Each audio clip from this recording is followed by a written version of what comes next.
Je comprends que c'est ça le XXIe siècle, une sédimentation de fiction, et la prison que nous construisons pierre après pierre, dans l'espoir de nous libérer du vertige, pour retrouver un sol, une terre où habiter.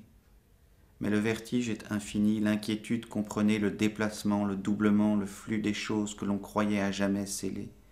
Toute la structure ancienne de l'être se met à bouger, et nous voudrions que cela se passe sans cri.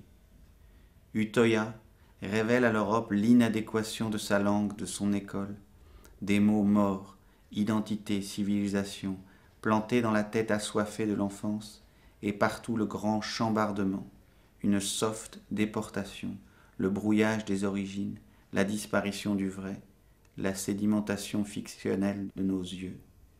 Nous ne sommes pas préparés. Voilà la grande faute. Nous ne sommes pas préparés au tremblement des choses.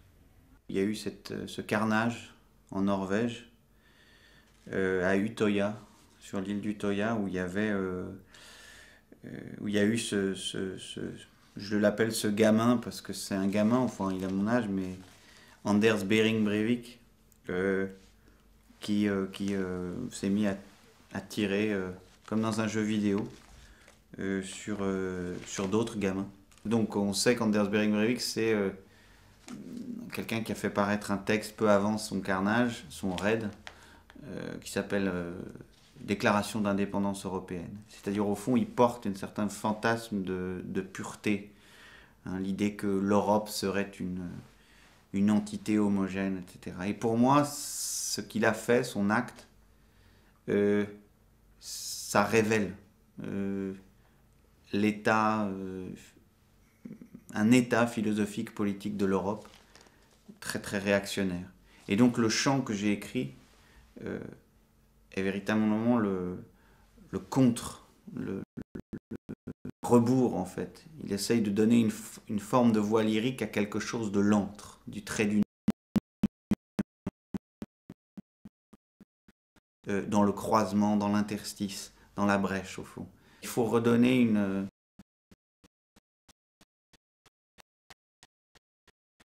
P-O-E-T-H.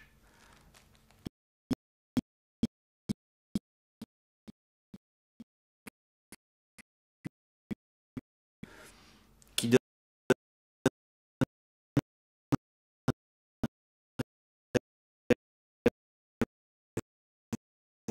la réalité des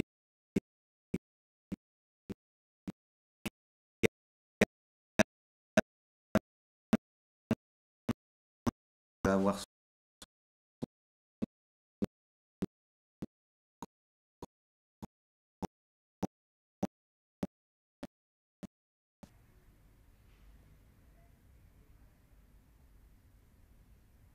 Je pense que l'école, on voit les écoles européennes à quel point elles continuent de porter ces histoires rassurantes de la nation, etc.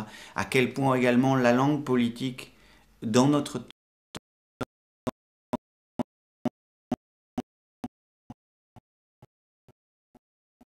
peur, on va vous consoler, on va vous fournir des...